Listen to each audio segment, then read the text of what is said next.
अगला सवाल है मुंबई से नागेश रिनाके का। नागेश जी नमस्कार, बताइए सर।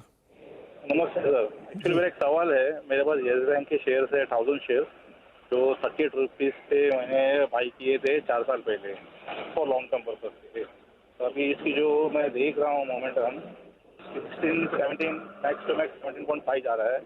तो मुझे ये होल्ड रखना है या फिर मुझे एग्जिट करना है यहाँ से? नागेश जी आपने 38 रुपए पे ले रखा है, पूरा एवरेज किया है क्या ये? हाँ, एक्चुअली मैंने एवरेज करके मेरे 38 रुपीज़ हुआ है। और पहले कहाँ पे लिया था और ऊपर कहाँ पे लिया था?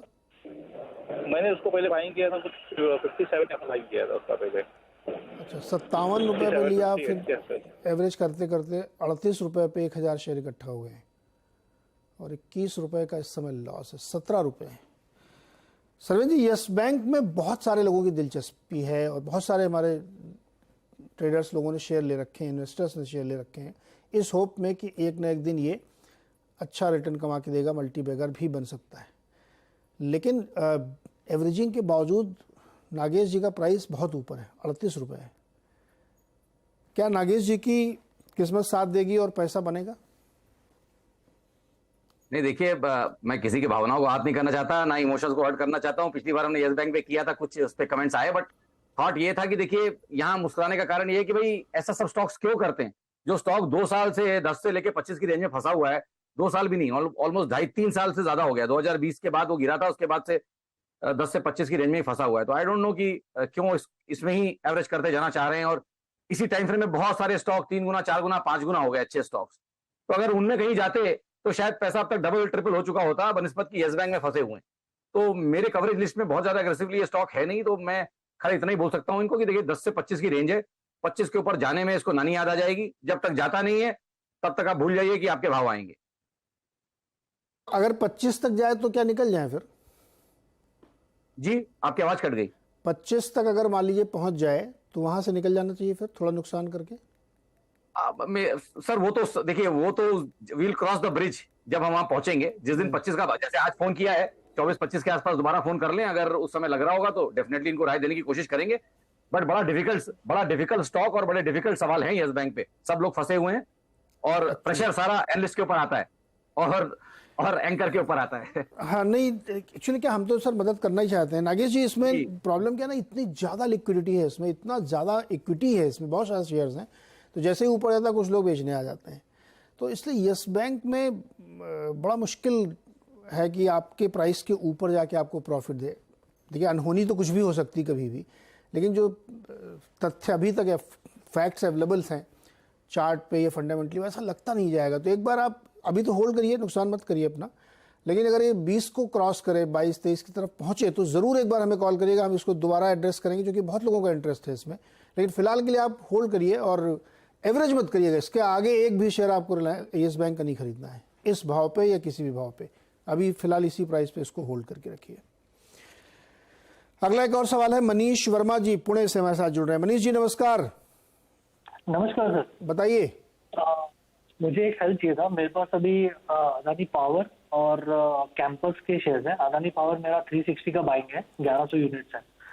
हिंडनबर्ग के रिपोर्ट के पहले लिया था, उसके बाद अभी तक होल्ड किया है। तो इसमें अदानी पावर में रुकना चाहिए कि कैसा करना चाहिए? और दूसरा, कैंपस किस प्राइस पे लिया आपने?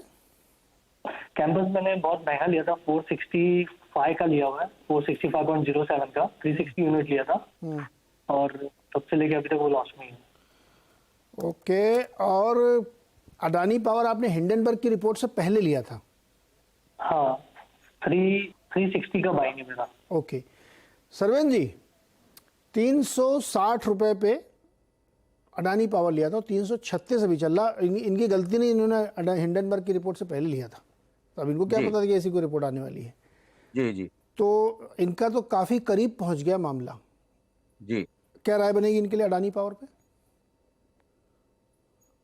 मेरी राय तो रहेगी जितना प्राइस के आसपास पहुंच सके हैं और जितना कम से कम नुकसान में एक बार निकल जाएं, क्योंकि न्यूज के घेरों में घिरा हुआ नाम है भी फिलहाल। और जब तक क्लैरिटी नहीं आ जाती तब तक मेरे हिसाब से तो उछालों में जहां इनका भाव आए थोड़ा निकलना चाहिए, और किधर और भी पैसा डालें, रिटर्न्स तो वहां पे भी बनेंगे, बट एटलीस्ट कम से कम रिस्क कम रहेगा। तो मेरी राय रहेगी कि उछालों में निकले यहाँ से। जी, तो अगर 360 के करीब पहुंच जाए तो एक बार रिथिंक करिएगा मनीष जी, अभी एकदम हड़बड़ाहट में कुछ मत कर दीजिएगा, 360 तक पहुंचने दीजिए पहले, क्योंकि खबरों में है तो आइदर साइड के बड़े मूव्स आ सकते हैं और आपको हो सकता है बहुत प्रॉफिट भी हो जाए, तो होल्ड करिए अभी। कैंपस में भी एक सवाल है इनका, 465 पर लिया इन्होंने, 304 चल रहा है, इसमें क्या करें? देखिए जहां से 2022 से जहां से मुझे डेटा दिख रहा है पॉसिबली वहीं से इसका डेटा है। थॉट यही है कि लिस्टिंग हुई उसके बाद चला और अब 650 रुपए से नॉन स्टॉप गिर ही रहा है।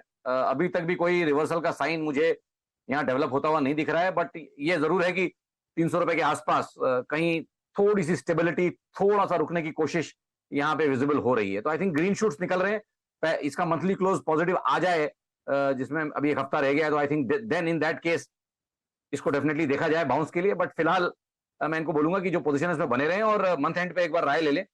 इसका इस महीने का क्लोज पॉजिटिव आना बहुत जरूरी है, जो कि फिलहाल अभी लग तो रहा है ग्रीन, बट एक हफ्ता बाकी है इसलिए मैं कुछ कमेंट नहीं कर रहा हूं। अगर वो पॉजिटिव क्लोज आ गया तो पुल बैक में है, फिर आपको 370 380 के लेवल्स नेक्स्ट 3 से 6 महीने में दिखाएगा। तो आई थिंक उन केसेस में इनको बने रहना चाहिए ट्रेड।